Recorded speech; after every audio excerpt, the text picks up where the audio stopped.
Umushikiranganji w'intwaro yo hagati mu gihugu iterambere rusangi n'umutekano commissaire de police chef Gervain Ndirakobuca yashikirije kuri wa 17 Kigarama 2021 itangazo abarundi n'amakungu ku vyaranguye mu gice ca kabiri c'umwaka w'ibikorwa by'umwaka w'2021 ushira 2022 kurikirana bimwe mu vyaranguwe n'ubwo bushikiranganji mu gisata cyo gukingira ibidukikije no kwitaho ibinyabuzima.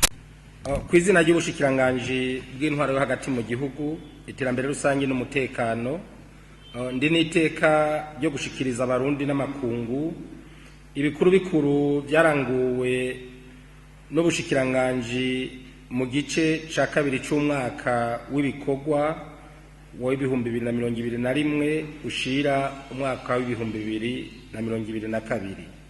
No kuvuga kuva mu kwezi kwa Gitugutu gushika mu kwezi kwa Kigarama uyu mwaka nyene. Gukingira ibidukikije no kwitaho ibinyabuzima.